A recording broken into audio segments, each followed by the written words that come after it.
Welcome back to the deep dive. Today we're tackling Nioh 2. It's one of those games people just sink so much time into. Oh, absolutely. Hundreds, sometimes thousands of hours. It's pretty incredible. And we want to get into why. It's not just that there's a lot to do, right? There's something more pulling people in. Exactly. It's this mix, I think.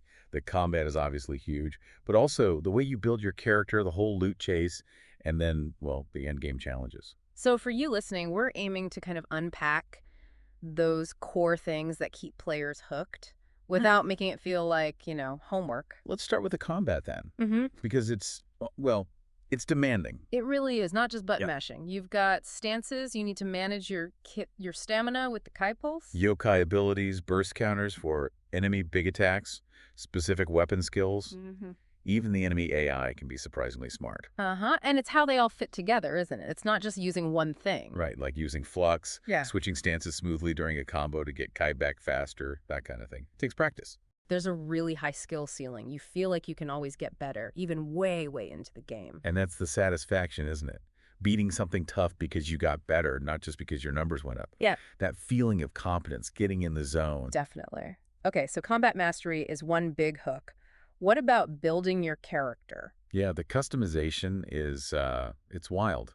You've got 11 weapon types to start, plus all the ninjutsu skills, on Mido magic, huge skill trees for everything. But it goes deeper with the gear, right? Oh, yeah. Armor sets give you bonuses. Yeah. Then you have guardian spirits, these soul cores from enemies that give you their abilities. Which is so cool, using enemy moves yourself. It is. And then you can tweak gear with tempering, reroll stats, and later on you get these graces, which are like super powerful set bonuses on ethereal gear. So you could be like a super fast sword user, or a tanky axe wielder, or focus entirely on poison. Or magic, yeah. Well, Yeah. almost limitless ways to tailor how you play. It really lets you express yourself, find your way to play. That sense of autonomy, finding a build that just works. Plus, you can respec easily, which is great. Encourages trying stuff out, definitely. You're not locked in forever if you don't like something. Okay, so deep combat, deep customization. And then there's the loot. It just keeps coming. Constantly. Different rarities, higher plus levels boosting the power, and the blacksmith lets you upgrade, combine, change effects. Keeps you hunting for that perfect piece. And it's tied into the progression through the new game plus, cycles the dreams. Each dream ups the difficulty, changes enemy placement sometimes, and drops better loot. Divine gear, then ethereal gear with those graces, Give you long-term goals. Always something to chase. which feeds right into the end game. That's where it gets really intense. The underworld, right? And the depths. Yeah. The underworld is 108 floors, bit randomized, tough enemies, bosses. Great place to get those powerful ethereal graces. 108 floors. Okay. And then the depths are after that. Only 30 floors, but they are brutal, often multiple bosses back to back. The peak challenge. Wow. So that's for the players who really want to test their mastery, their build, everything. Exactly. It's about persistence, pushing your understanding of the game to the limit. The rewards are, maxed out gear and scrolls of the damned for even more fine-tuning. It's not purely a solo thing, though, is it? People play together. Right. Co-op is a big part for many. You can run missions together in expeditions, summon help as a visitor, or leave AI versions of your character for others to summon. And the community outside the game.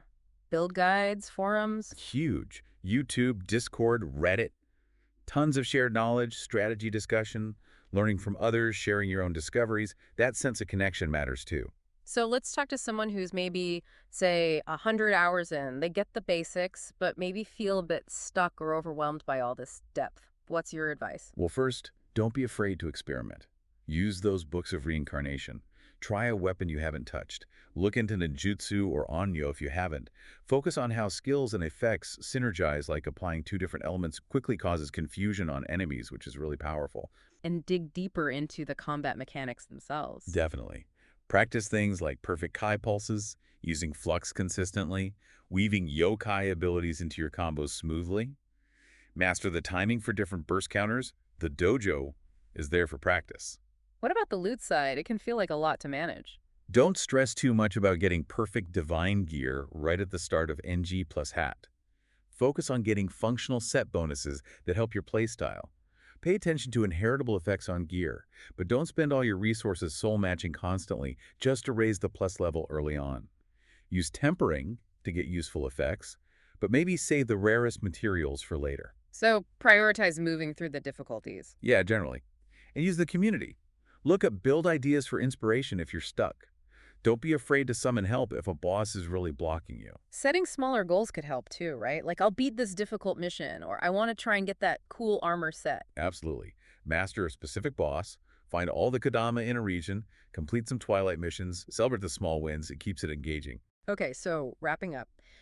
Neo 2 keeps people playing because all these systems, the combat, the builds, the loot, the challenge, they all feed into each other. It's a constant cycle. It really is. Cycle of learning, refining, getting stronger, facing bigger challenges. Yeah. For you, the listener, just remember that the journey itself, that process of discovery and mastery, that's kind of the core appeal. So maybe think about which part of Neo 2 grabs you the most right now. Is it perfecting those combat moves, dreaming up the next crazy build, or are you aiming for those ultimate endgame trials? Hopefully this dive gave you a good framework for understanding why this game has such longevity.